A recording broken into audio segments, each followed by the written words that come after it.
ओम नमः सिद्धे।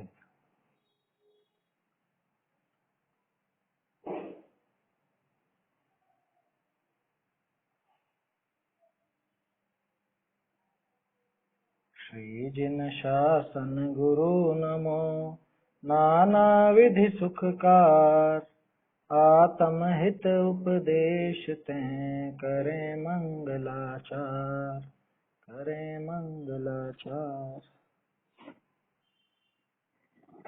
आत्मानुशासन ग्रंथ पर अपनी बात चल रही है और इसमें आत्मा का स्वभाव कैसा है ये अपन देख रहे थे।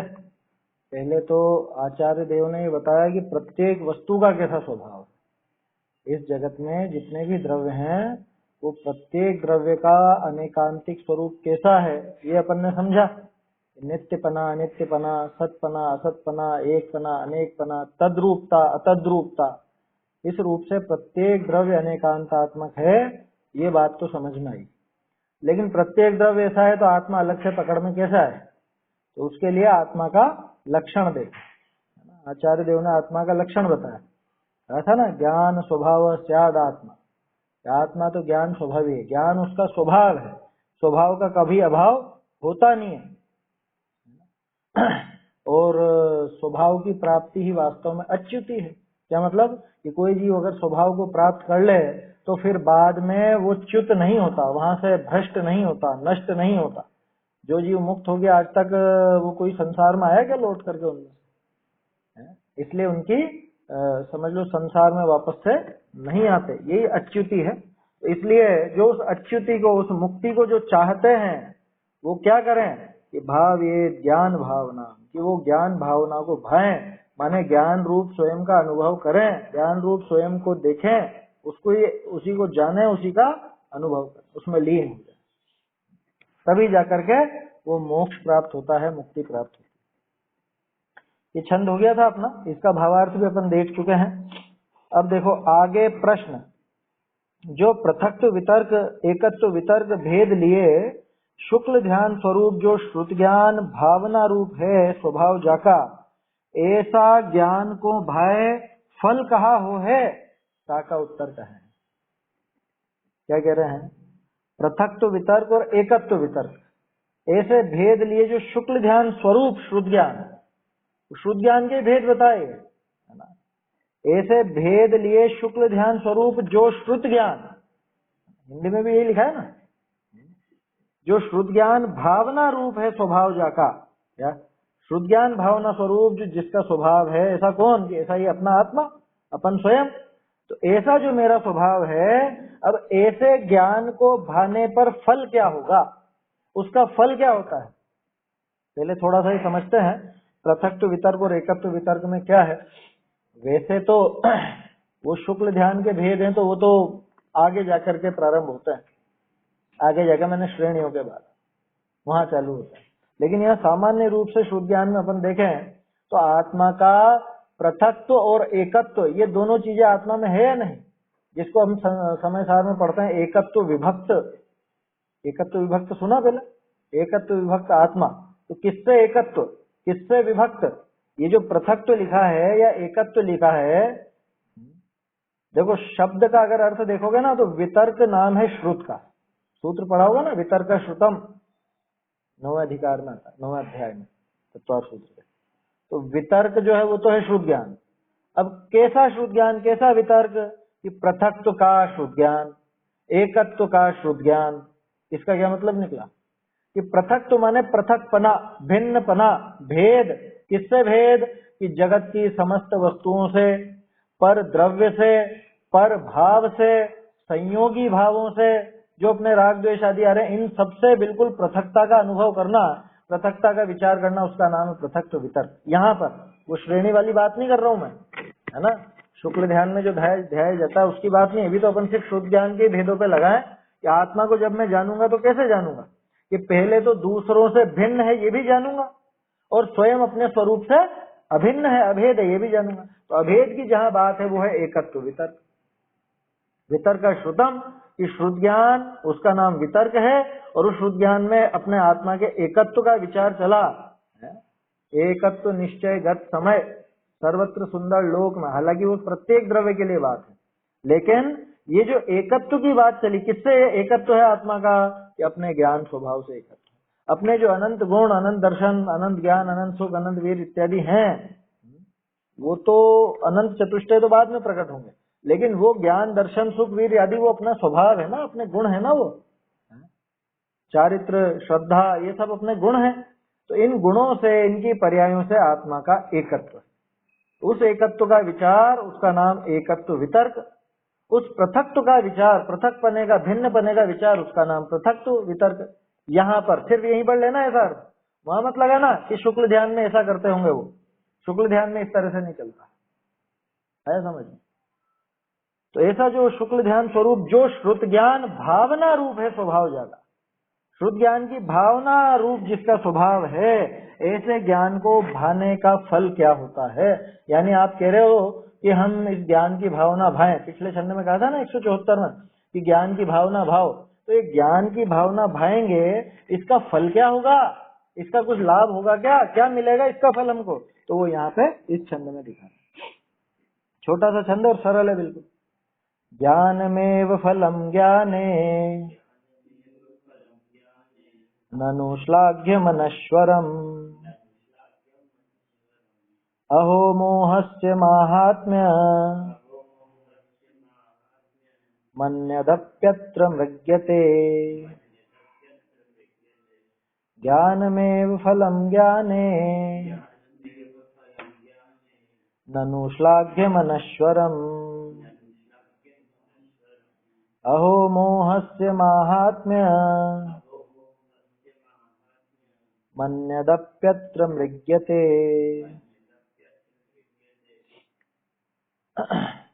ज्ञान भावना का फल आदरणीय तथा अविनाशी ज्ञान, किंतु अन्य फल की वांछा को अहो मोह की महिमा जान। क्या कह रहे हैं कि ज्ञानमेव फलम ज्ञाने, ज्ञाने माने ज्ञान होने पर, है ना, सप्तमी एक वचन है ना, ज्ञाने माने ज्ञान होने पर। कौन सा ज्ञान होने पर?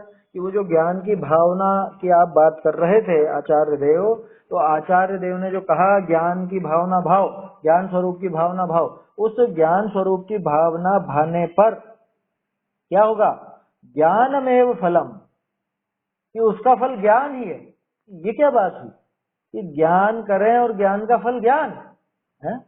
लेकिन ये ज्ञान जो फल के रूप में बताया, वो ज्ञान कैसा? श्लाघ्यम अनश्वरम।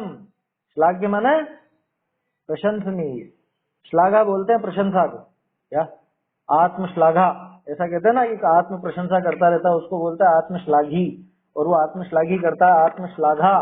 ठीक है, जो श्लाघनीय हो, जिसकी श्लाघा की जाए, वो कहलाता है श्लाघ्य। ठीक है, तो ऐसा वो जो ज्ञान, कौन सा ज्ञान श्लाघ्य है बताओ?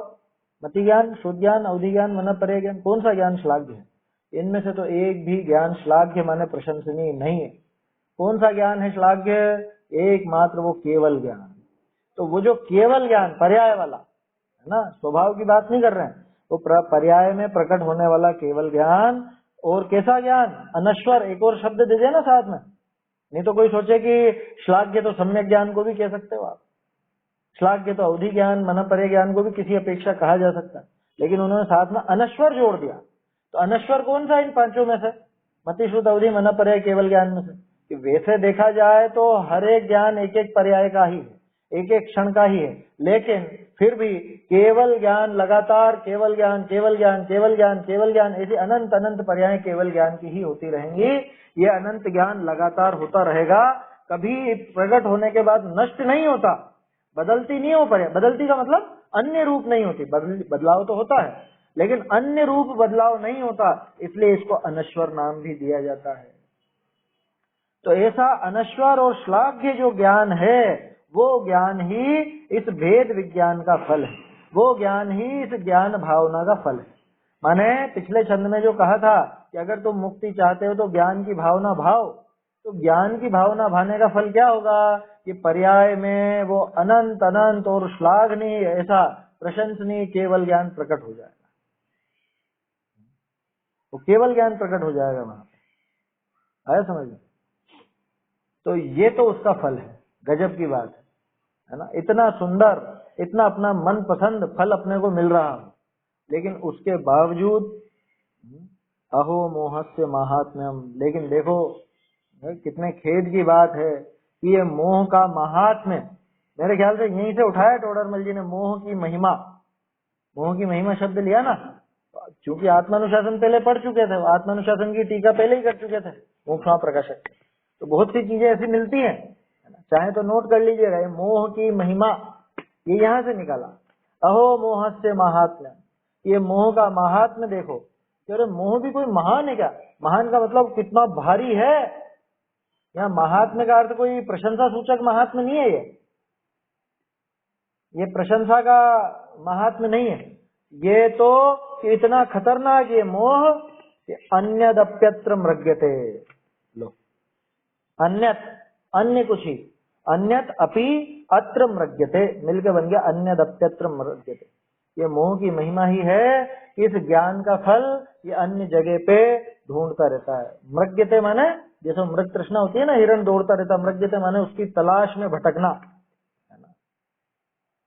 मृगया बोलते हैं, मृगया, मृगया वैसे शिकार को कहा जाता है, लेकिन यहाँ मृग्यते जो है वो भटकने के लिए, इधर उधर भटकता रहता है उसकी तलाश में। क्या इसको ये ज्ञान का जो असली फल है केवल ज्ञान, वो पसंद नहीं आता। इसको जरा सी वो प्रशंसा कोई कर दे वो पसंद आती है। या मैं मान लो कोई, जैसे अभी कुछ गाथाएं मुझे याद हो या कोई चीज ऐसी याद हो, कोई ग्रंथ मुझे याद हो, अब मैं वो आपके सामने जान कर करके सुनाऊं, जान कर करके वो गाथाएं बोलूं, किस लिए?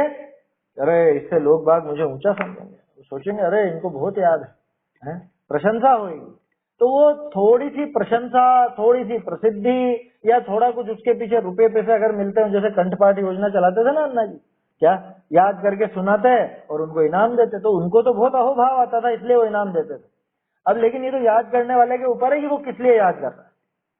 मैं उस चीज को इसलिए याद करूं कि इससे मुझे रुपए पैसे मिल जाएंगे, मैं उसको इसलिए याद करूं कि इससे मेरी थोड़ी प्रशंसा हो जाएगी, है आप लोगों के बीच में थोड़ा सा मुझे सम्मान की नजरों से देखा जाएगा, या लोग बाग मुझे ऐसा समझेंगे ये बहुत बड़े विद्वान है, बहुत बड़ा पंडित है, इसलिए मैं याद करूं।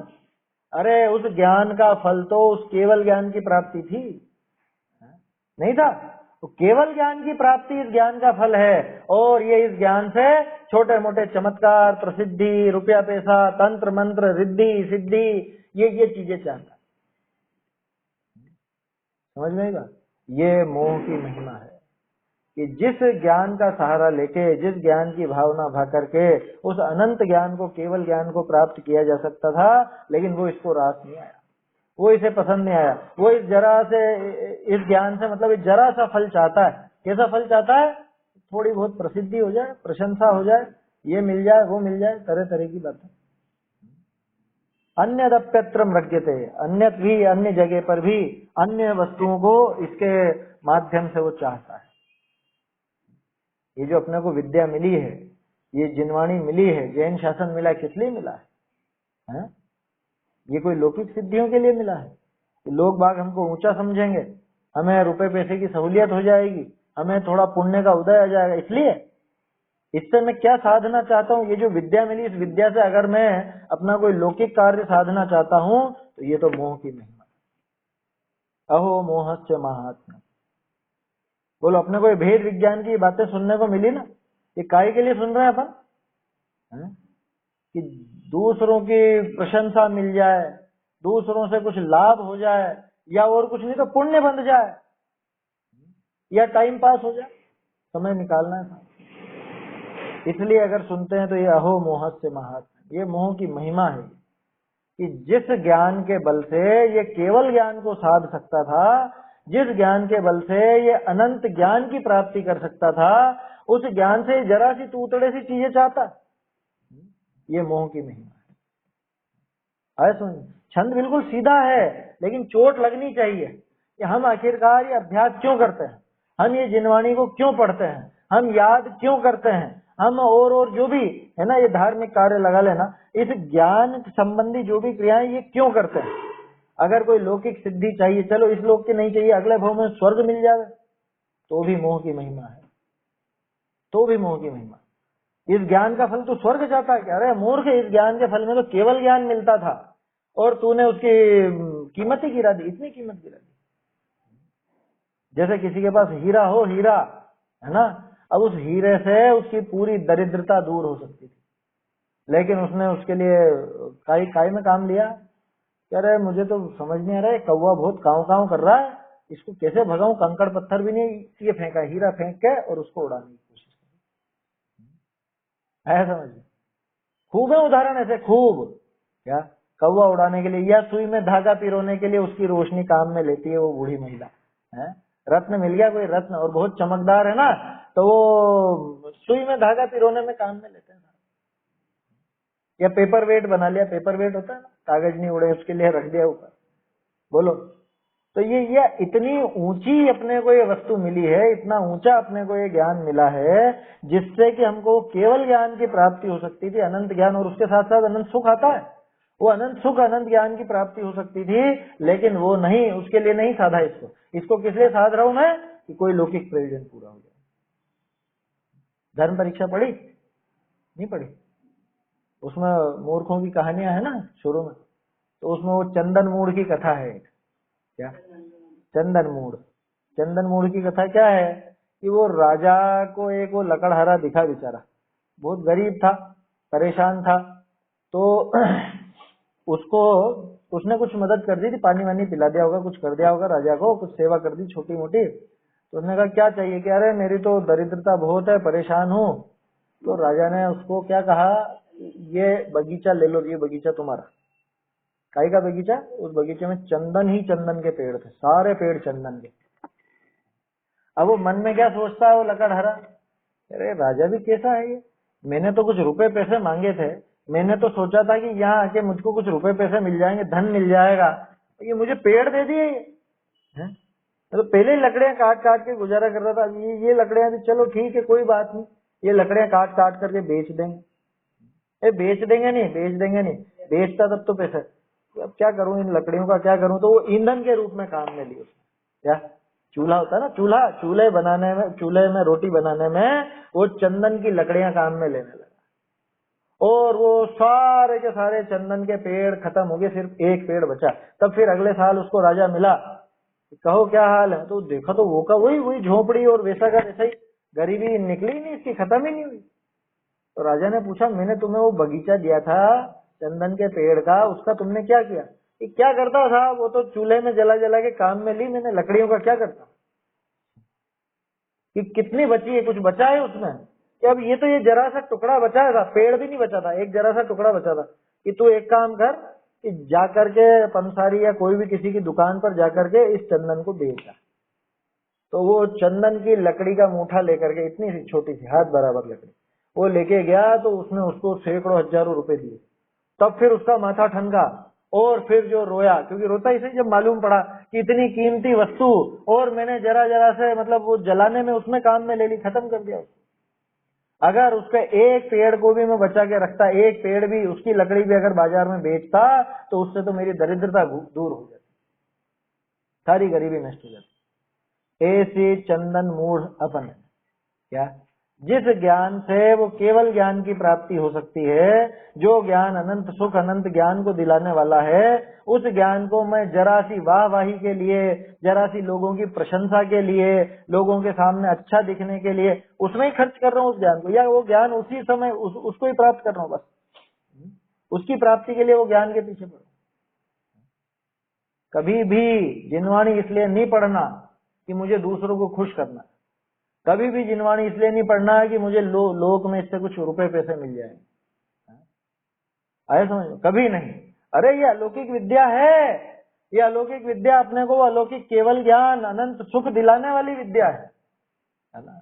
दूसरों की नजरों में ऊंचा उठने के लिए, या रुपए पैसे मिल जाएं, या इसके माध्यम से कुछ व्यापार अपन करें, व्यापारी तो बना लिया बहुत से लोगों ने, पैसा ले लेकर के जो धार्मिक आयोजन कराते हैं उसमें पैसा बनाते हैं, पैसा कमाते हैं, उसके माध्यम से उसने क्या किया, ये केवल ज्ञान दिलाने वाली, अनंत सुख दिलाने वाली वस्तु को ये थोड़े बहुत रुपयों का साधन बना लिया। आया समझ? बिल्कुल उचित नहीं है, ये बिल्कुल भी उचित नहीं है। टोडरमल जी तो सख्त खिलाफ है, और टोडरमल जी की बात क्या करें, ये तो यही लिख रहे हैं ना, गुणभद्राचार्य लिख रहे हैं ना, ये मोह की महिमा है, ये मोह की महिमा।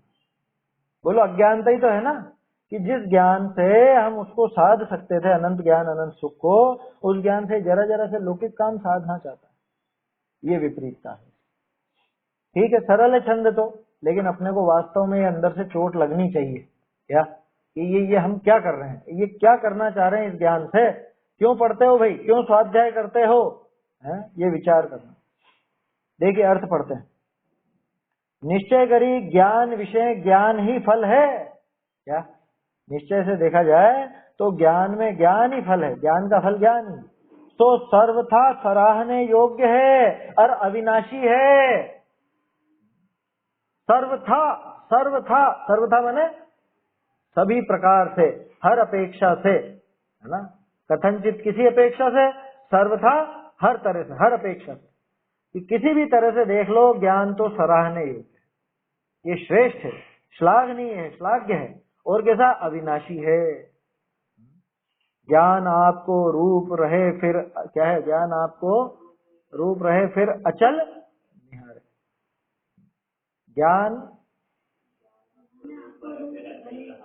अचल रहावे, अचल रहावे, हाँ, रूप भय फिर अचल रहावे, ज्ञान आपको रूप भय, तो पिछले छंद में यही तो बात आई थी कि वो ज्ञान स्वरूप खुद का है और उसकी भावना भय, तो बाद में वो ज्ञान स्वरूप भी अनंत काल तक स्थिर हो जाता है। ज्ञान आपको रूप भय फिर अचल रहावे, तो ये अचल ज्ञान है ना, अचल ज्ञान यहाँ पे प्राप्त होता है इस ज्ञान से, और इस ज्ञान से वो जो अचल अविनाशी और अत्यंत प्रशंसनीय सर्वथा सराहने योग्य ज्ञान की प्राप्ति होती है। बहुरी जो यहाँ अन्य किछु फल अवलोकीय है तो बड़ा आश्चर्य है, क्या यहाँ पे इसका कुछ अन्य फल ढूंढता है, अन्य फल चाहता है ना, अन्य फल होता दिखता है, वो बात नहीं कह रहे हैं, वो तो होगा, लेकिन मैं चाह करके उस ज्ञान को ऐसी वस्तुओं का साधन बनाऊं या ऐसी लौकिक सिद्धियों का, लौकिक प्रशंसा आदि का साधन बनाऊं, तो ये क्या होगा फिर इससे, ये तो ऐसी विपरीतता है, मोह का महात्म्य है ये। समझ में आ रही बात? हाँ, मिथ्यात्व, सबसे पहले तो मिथ्यात्व, और फिर चारों कषाय हैं ही सही। लौकिक लोभ के वश से मैं इस ज्ञान का प्रयोग करता हूँ, जबकि इस ज्ञान का काम तो ऐसा था कि इससे मुझे अनंत ज्ञान अनंत सुख प्राप्त होने वाला था। जो यहाँ अन्य किछु फल अवलोकीय तो बड़ा आश्चर्य है, यह मोह की महिमा जानना, यह है मोह की महिमा।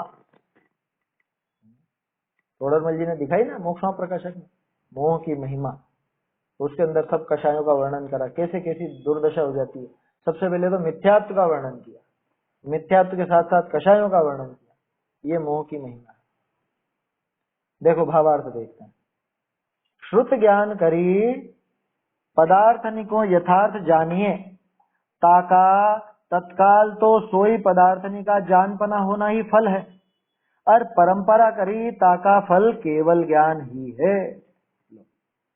क्या कहा, वो जो श्रुत ज्ञान जिसके अंदर पृथकत्व और एकत्व दोनों की बात हो रही थी, पृथकत्व माने वो भिन्नपना, भिन्नपने की बात भी जिसमें शामिल थी, और एकत्व माने अपने आत्म स्वरूप की बात भी जिसमें शामिल थी, ऐसा वो पृथकत्व और एकत्व पने का जो श्रुत ज्ञान होता था, उस श्रुत ज्ञान से पदार्थों को यथार्थ, यथार्थ कैसा, जैसा ये आचार्य देव 171 छंद से दिखाते आए हैं कि तद्रूप भी है, तद्रूप भी है, नित्य स्थायी है, द्रव्य गुण पर्यायात्मक उत्पाद वे ध्रुव्यात्मक है, ऐसा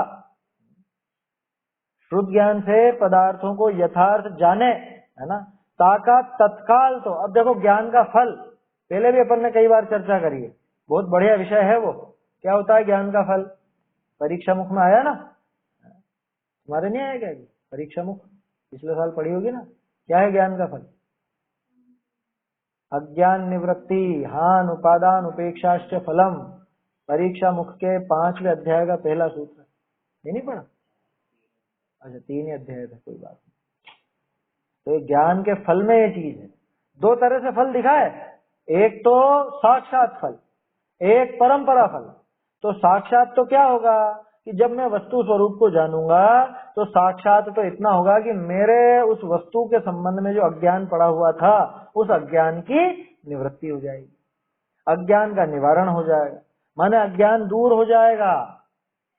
ये तो मेरा साक्षात्कार लिखा ना है, श्रुत ज्ञान करी पदार्थनी को यथार्थ जानिए, ताका तत्काल तो सोई पदार्थनी का जान पना होना ही फल है। कि तत्काल का फल तो ये मिला कि उन पदार्थों का सही सही ज्ञान हो गया, उनके संबंध में जो अज्ञान छाया था वो अज्ञान दूर हो गया। और परंपरा फल क्या, यार परंपरा करी ताका फल केवल ज्ञान ही है।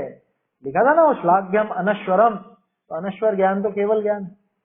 कि परंपरा रूप से उस सम्यक ज्ञान का, इस शुद्ध ज्ञान का फल वो केवल ज्ञान है। तहा सर्व पदार्थनी का जान पना हो है। उस केवल ज्ञान होने पर सारे ही पदार्थों का जान पना होता है, सारे ही पदार्थ अपने आप स्वयं जानने में आ जाते हैं। जब केवल ज्ञान होता है तो सारे पदार्थ, जगत के सारे पदार्थ स्वयं, तीन लोक तीन काल में जितने भी पदार्थ हैं अपनी अपनी पर्यायों सहित, अपने अपने गुण पर्याय सब, उन सब सहित वो जानने में आते हैं। एक एक करके जानने में आते हैं एक साथ। अच्छा एक साथ आते हैं तो थोड़ा धुंधलापन होता होगा, अस्पष्टता होती होगी, कि बिल्कुल साफ एकदम क्लियर, जितना हम नहीं जान सकते उससे ज्यादा। हम तो कहाँ लगेंगे उसके आगे।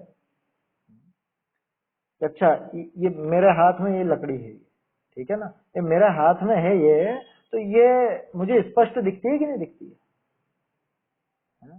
कि बिल्कुल स्पष्ट दिख रहा है, मैं पढ़ पा रहा हूँ क्या लिखा हुआ है इसके ऊपर, बिल्कुल साफ साफ नजर आ रहा है। आपके सामने जो पुस्तक रखी है उसको आप स्पष्ट देख रहे हो कि नहीं देख रहे? यहाँ कहते हैं कि मति और शुद्ध ज्ञान में स्पष्टता होती ही नहीं। आपको लगता है कि मुझे स्पष्ट दिख रहा है, मैं स्पष्ट जान रहा हूँ, इसका नाम स्पष्ट जानना नहीं है। इसमें जो बारीकियां हैं, आया समझ में, इसमें जो बारीकियां, जैसे ये हाथ, बोलो आपको ये स्पष्ट दिख रहा है, बिल्कुल स्पष्ट है। स्पष्ट नाम उसका कि आपको जब एक एक रेखा अलग अलग दिखने लग जाए, और वो रेखा कितनी लंबी है, कौन सी कितनी छोटी है, कौन सी कितनी मोटी है, कौन सी कितनी बड़ी है, वो सारी बराबर दिखने लग जाए। इसके अंदर क्या है वो भी दिखने लग जाए, है ना। और ये पहले कैसा था आगे कैसा हो, ये स्पष्टता, स्पष्टता इसका नाम है। आया समझ में? और जैसी स्पष्टता केवल ज्ञान में होती है, वैसी स्पष्टता किसी भी ज्ञान में नहीं होती। उसको सकल प्रत्यक्ष नाम दिया ना, सकल प्रत्यक्ष। प्रत्यक्ष पने का नाम ही स्पष्टता के ऊपर मिलता है। अगर स्पष्टता नहीं हो तो उसको प्रत्यक्ष नाम नहीं दिया जाता। स्पष्टता के कारण ही प्रत्यक्ष नाम मिलता है। और मति ज्ञान शुद्ध ज्ञान ये दोनों तो परोक्ष है। आपको लगता होगा कि हमको स्पष्ट नजर आ रहा है, बिल्कुल साफ साफ पढ़ रहे हैं, वो जो अक्षर हैं अब उसमें बारीकी में कितने, कहाँ पर स्याही ज्यादा डली है, कहाँ पे स्याही कम डली है, कहाँ पे थोड़ा सा अक्षर का घुमाव कम हो गया है, ज्यादा हो गया है, ये सारी चीजें ये हमको पकड़ में आती है नहीं आती? ये केवल ज्ञानी को पकड़ में आती है उसी समय तत्काल में। इसका नाम है स्पष्टता, इसको कहते हैं स्पष्टता। अनंत अनंत वस्तुओं को जाने, एक साथ जाने तो भी स्पष्ट जाने। अभी मैं देख रहा हूँ एक साथ कितनी सारी चीजें, बोलो यहाँ देखा अपन ने, इधर देखा बाहर, क्या क्या नजर आ रहा है? एक साथ इतनी सारी चीजें आ रही है नजर, लेकिन एक साथ इन सब पे उपयोग है क्या? जब मैं वो पौधा देख रहा हूँ तो उधर वो जो दरवाजा है वो नजर नहीं आता, जब वो दरवाजा देख रहा हूँ तो वो पौधा नजर नहीं आता। आया समझ में? तो जो भी है वो दिखने को अपन कहते हैं कि हमने एक साथ जाना, एक साथ कभी जानना नहीं होता। अपने केवल ज्ञानी को छोड़ के अन्य किसी के एक साथ जानना होता ही नहीं। छद्मस्त का उपयोग एक समय में एक ही जगह पर रहता। पहले भी करी ना बात अपन ने, रहस्यपूर्ण चिट्ठी के अंदर भी है क्या? छद्मस्त है ना अपन, मति ज्ञान शुद्ध ज्ञान है, कमजोर है ज्ञान। अरे अवधि और मना पर्याय होना तो भी एक समय में एक ही जगह उपयोग होता है। अनंत वस्तुएं एक साथ जानने में नहीं आती, अपना उपयोग में इतनी सूक्ष्मता होती ही नहीं है ना। हमें भले लगता हो कि ये मैं पूरा का पूरा ये दृश्य देख रहा हूँ, लेकिन पूरे में से भी किसी एक चीज पर ही अपना फोकस रहता है, वो भी स्पष्ट नहीं होता। और केवल ज्ञानी के, कि केवल ज्ञानी तो पूरे तीन लोक तीन काल के समस्त पदार्थ एक साथ एक ही समय में और अत्यंत स्पष्ट रूप से जानते हैं। उनका आगा पीछा सब जानते हैं। तीन लोग तीन काल की समस्त पर्याय उनकी सारी की सारी वो जानते हैं। समझ में आ रही है बात? ऐसा वो केवल ज्ञान। ऐसे अब परंपरा करी ताका फल केवल ज्ञान ही है, तहा सर्व पदार्थनी का ज्ञान पना हो है। ऐसे ज्ञान का फल ज्ञान ही है, सो सर्व प्रकार प्रशंसा योग्य। ऐसे इस ज्ञान का फल क्या कि इस शुद्ध ज्ञान का फल ज्ञान। कौन सा ज्ञान? इस शुद्ध ज्ञान का फल वो केवल ज्ञान। साक्षात में देखो तो सम्यक ज्ञान, परंपरा रूप से देखो तो वो केवल ज्ञान। समझ में आ रही है बात? ऐसे इस शुद्ध ज्ञान का फल वो केवल ज्ञान है, ज्ञान ही ज्ञान का फल है। कहा सर्व पदार्थनी का जानपना हो है, ऐसे ज्ञान का फल ज्ञान ही है, सो सर्व प्रकार प्रशंसा योग्य। क्यों कि जाते हैं यथार्थ ज्ञान भय पदार्थ जैसे के तैसे भासे, कहा निराकुलता ही है। निराकुलता हो है, वहां निराकुलता होती है। जब पदार्थों का यथार्थ स्वरूप भाषित होगा, मुझे पता चल जाएगा ये वस्तु ऐसी ही है, ये इसी तरह से होती है। अब मुझे दुख होगा क्या? मैं जान जाऊं कि इसका ये स्वरूप ऐसा है, ये इसी तरह से होती है, ये इसी तरह का पदार्थ है, तो अब मुझे दुख होगा उससे कुछ बिगड़ने का या सुधरने का? कोई दुख नहीं। तो क्या कहा? जाते यथार्थ ज्ञान भय पदार्थ जैसे के तैसे भाषे, तहा निराकुलता हो। और निराकुलता सुख का लक्षण है। आत्म को हित है सुख, सो सुख आकुलता बिन कही। कैसा बताया सुख? सुख की परिभाषा क्या? निराकुलता, है ना? सुख की परिभाषा निराकुलता।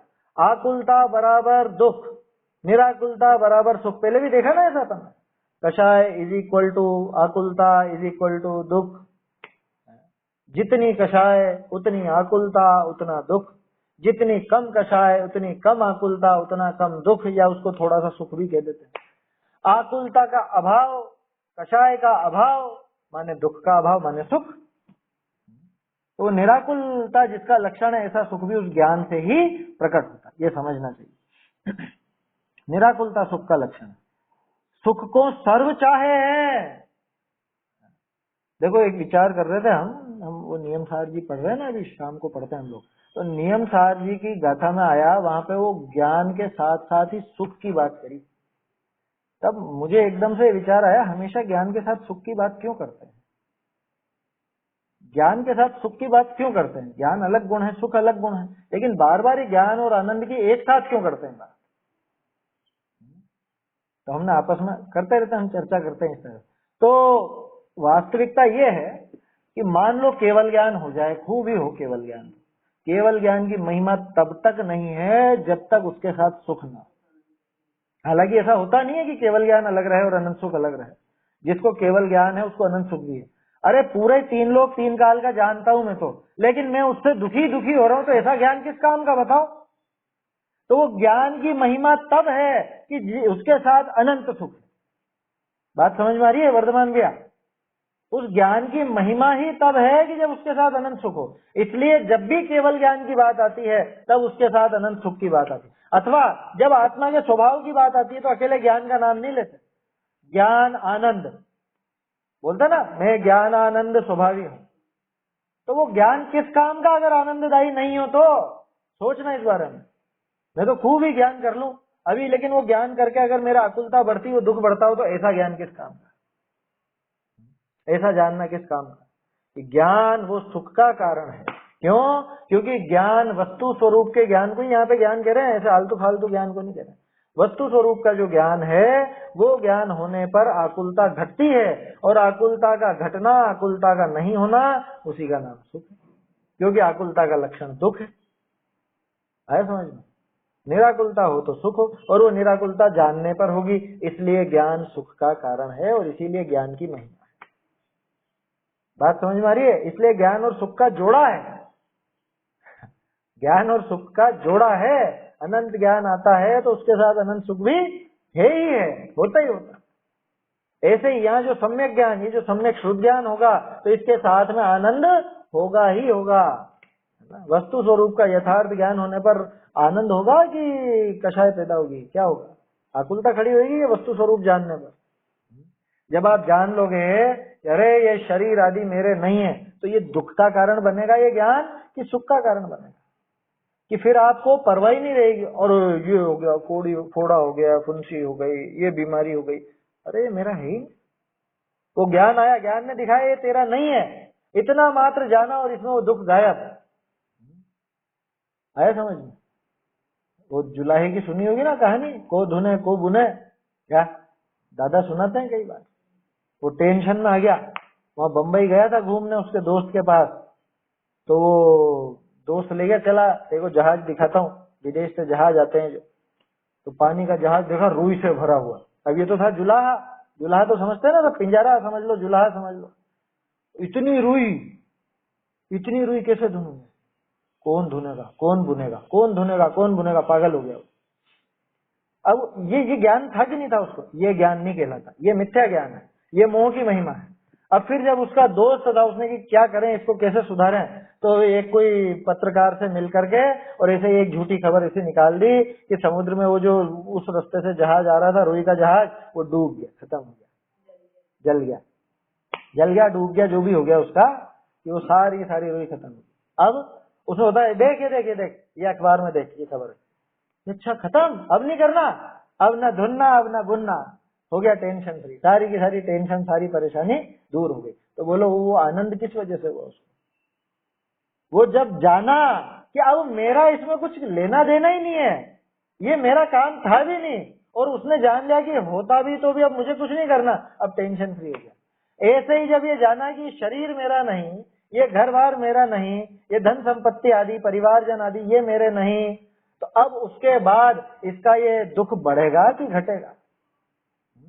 कि अब कुछ भी हो, पहले मान लो उदाहरण के तौर पे आपने कोई जमीन खरीदी, उदाहरण है ना, कोई जमीन खरीदी, आपको उसकी बाउंड्री का ध्यान नहीं था। आपकी जमीन तो वास्तव में जैसे समझ लो ये पूरा हिस्सा है, ठीक है ना, तो आपकी जमीन वास्तव में तो यहीं तक थी, यहाँ तक, इतनी सी, और आप क्या समझ रहे थे कि यहाँ तक मेरी जमीन है, ये पूरे तक, इतनी पूरी मेरी जमीन है। तो अब कोई यहाँ पे गड्ढा खोदे, यहाँ पत्थर फेंके, यहाँ पे कोई पेड़ उगाए या पेड़ उखाड़े, तो आपको बड़ी तकलीफ होती थी ना, कह रहे ये मेरी जमीन में ऐसा क्यों करता है, ये मेरी जमीन में क्यों तोड़फोड़ मचा रहा है, ये क्यों गड्ढे खोद रहा है, क्यों पेड़ उखाड़ रहा है, क्यों पेड़ लगा रहा है, यहाँ क्यों दीवार चुन रहा है, ये इस जगह क्यों चुन रहा है, आप झगड़ा करने लगते। लेकिन आपने जब कागज देखे, आपको किसी ने बताया, समझदार व्यक्ति ने, कि भैया तुम्हारा हिस्सा यहीं तक है, बस यहीं तक, इसके यहाँ तक, वो दूसरे की है, तो जैसे ही ये पता चला ये दूसरे की है, तब फिर अरे कोई टेंशन नहीं, ये तो मेरे में तो कुछ था ही नहीं, मेरे में तो हो ही नहीं रही थी, ये मेरे जमीन में तो कुछ ही नहीं कर रहा था, मैं बिना बात इसके पीछे पागल हो रहा था। तो बोलो ज्ञान होते ही वो सुख हुआ ना, ज्ञान होते ही आकुलता मिटी ना। पहले वो ज्ञान नहीं था, विपरीत ज्ञान था, तो आकुलता पड़ी हुई थी। अब जैसे ही वो ज्ञान हुआ तो आकुलता छुट्टी पाई।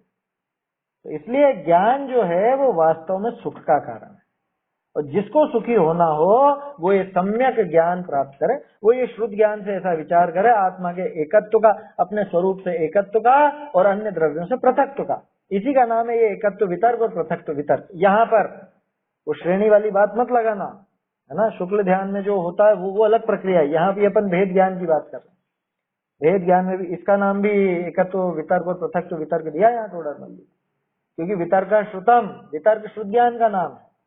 और कैसा शुद्ध ज्ञान कि अपने एकत्व का, अपने ज्ञान दर्शन स्वभाव आदि जो मेरा खुद का स्वभाव है ना, द्रव्य क्षेत्र काल भाव मेरा खुद का है, उतना उसमें मेरा एकत्व, और पर द्रव्य क्षेत्र काल भाव में मेरा पृथक्त्व, उससे पृथकपना। इतना जानते ही अनंत शांति आती है, इतना जानते ही वो सारा दुख मिट जाता है। समझ में आई बात? निराकुलता सुख का लक्षण है। क्या देखा ना, यथार्थ ज्ञान भय पदार्थ जैसे के तैसे भाषे।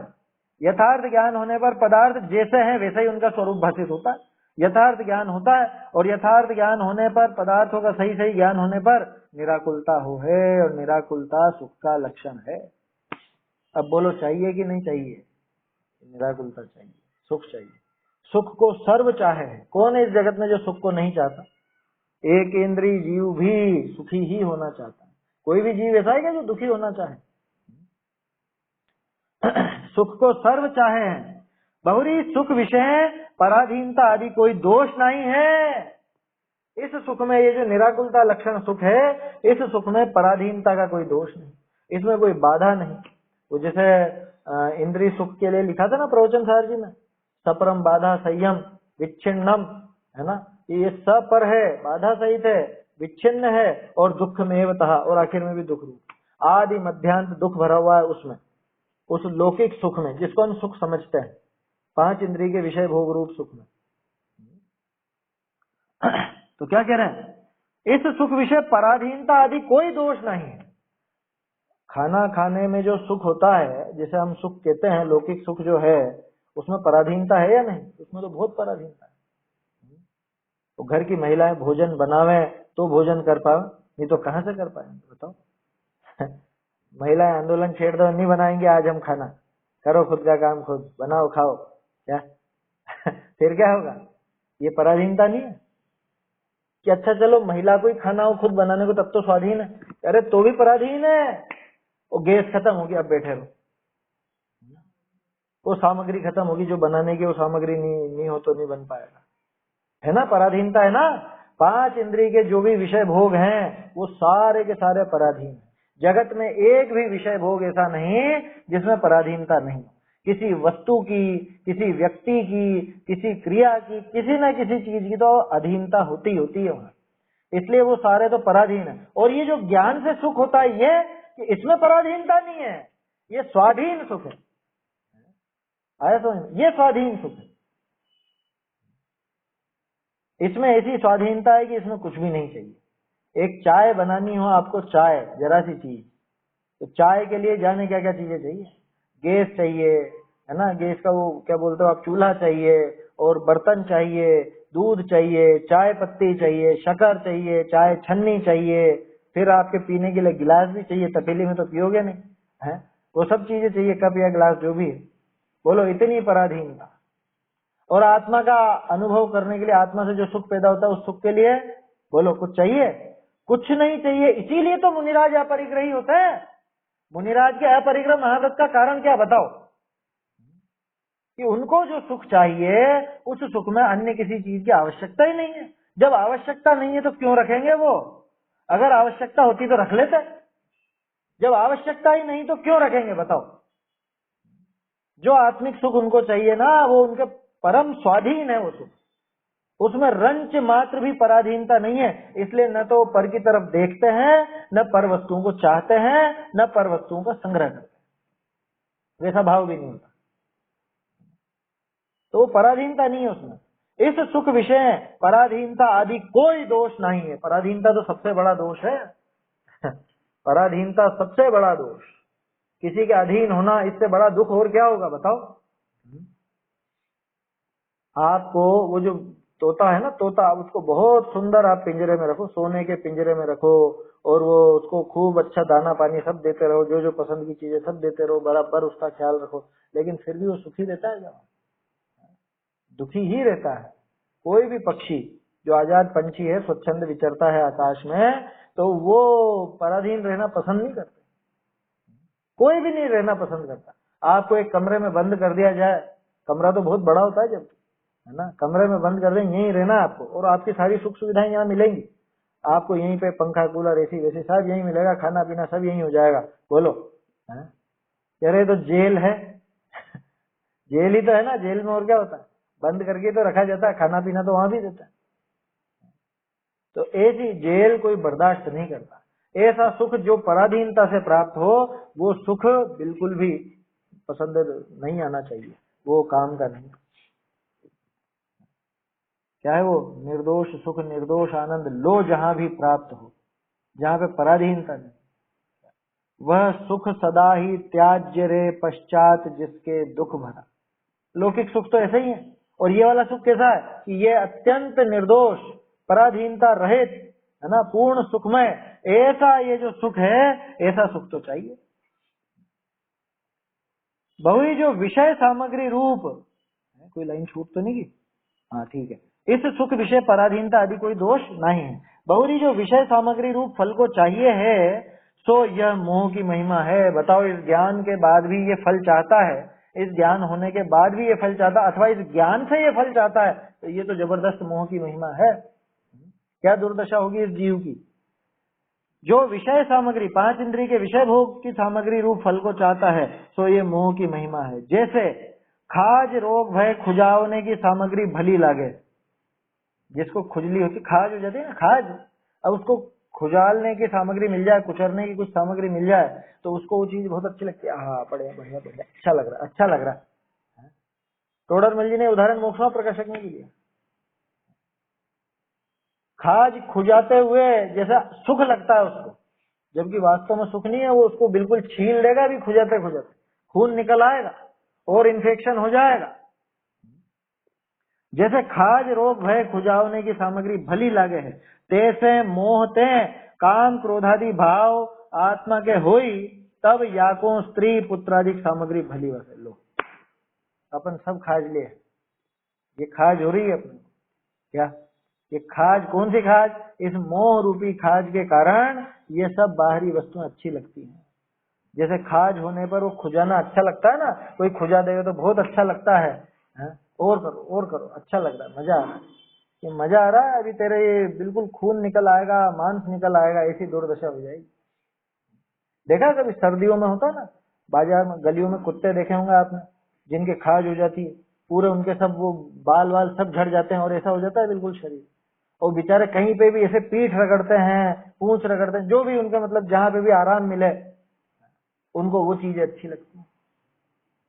तो जैसे कोई खाज का रोगी हो, उसको वो खुजाना पसंद है, खुजाने की सामग्री मिले वो पसंद है, ठीक उसी तरह से जिसके मोह की खाज हुई है, अनादिकाल से हो रही है ना हमारे, ये मोह की खाज से ये घर परिवार रुपया पैसा शरीर से संबंधी अन्य सभी वस्तुएं वो प्रिय लगती है। इसको स्त्री पुत्रादिक सामग्री भली भाषा बताओ, परिवारजन क्यों अच्छे लगते हैं? ये मोह की खाज से, ये मिथ्यात्व से, ये क्रोध मान मायालोवादी जो कषाय रूप भाव है, इनसे ये सामग्री इसको भली लगती है, उनको चाहे है। बहुरी ज्ञानी जन को ज्ञान बिना आन फल का चाहना आश्चर्य भाषे। बोलो, ज्ञानी को तो ऐसा लगता है कि ये क्या पागलपन में लगा हुआ है, ये क्या है, इसके ऐसी चाह पड़ी। ज्ञानियों को बड़ा आश्चर्य होता है, जैसे उनको हुआ था ना वारिशेण को, तो ये पुष्पडाल कितना पागल है? ये काणी स्त्री के पीछे इतना मोही हो रहा, अपना ये अनंत वैभव दिलाने वाला ये मुनिपना इसको मिला है, इसको ये ज्ञान सब प्राप्त हुआ और ये इतना पागल हो गया। उनको दुख होता है। तो ज्ञानियों को तो ऐसा आश्चर्य होता है। ज्ञानी जन को ज्ञान बिना आन फल का चाहना, अन्य फल तो चाहते ही नहीं है ज्ञानी, तो वो ज्ञान ही चाहते। कौन सा ज्ञान? वो ज्ञान आपको रूप भय फिर अचल रहा, अचल ज्ञान है ना इसमें, अनश्वरम श्लाघ्यम, श्लाघ्य और अनश्वर ज्ञान की चाह है उनको। बोलो मुनिराज को क्या चाहिए? कि उनको तो अपना आत्मा का ही ज्ञान चाहिए, आत्मा में लीनता चाहिए, वही अनुभव करना।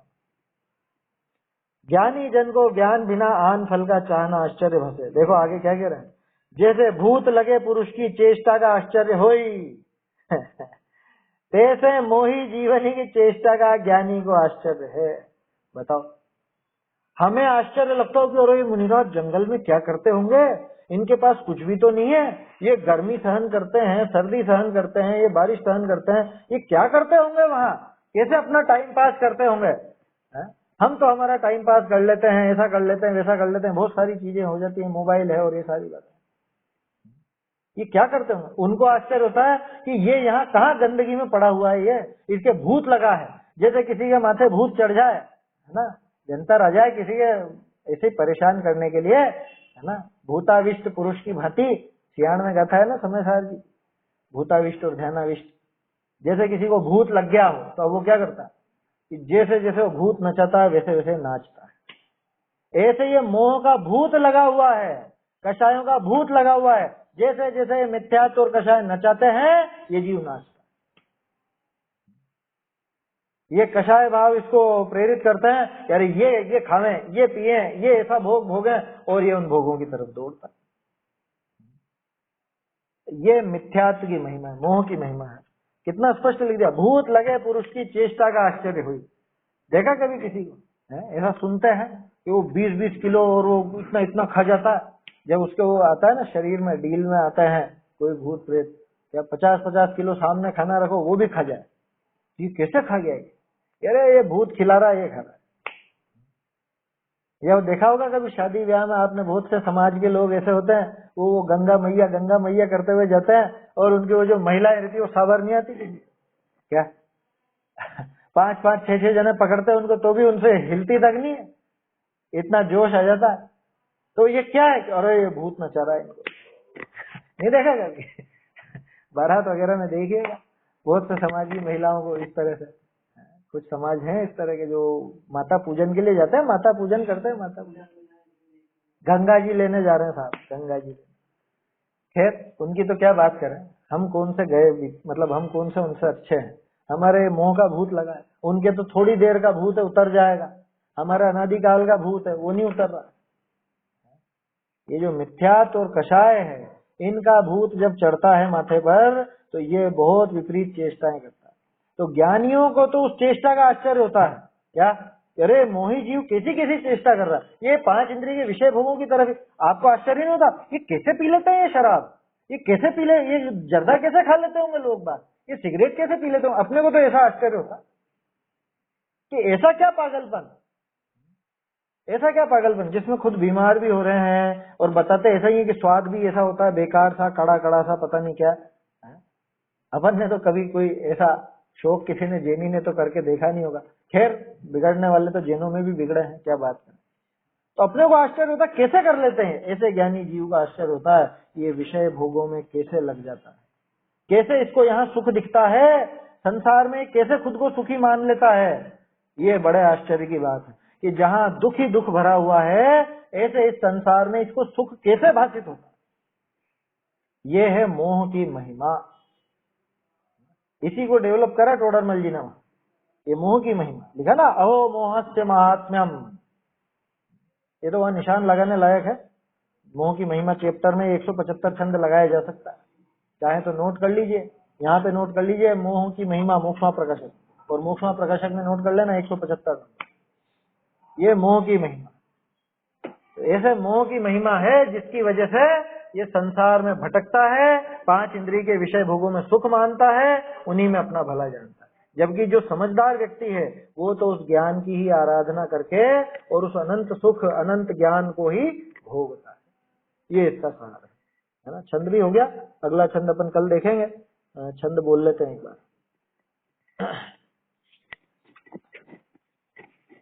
ज्ञान भावना का फल आदरणीय तथा अविनाशी ज्ञान, किंतु अन्य फल की वांछा को अहो मोह की महिमा जान।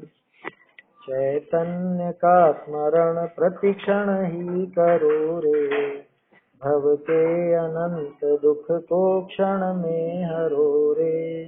अक्षय अनंत निज सौख्य निधान पाओ, गाओ अरे नित इसी के गीत गाओ।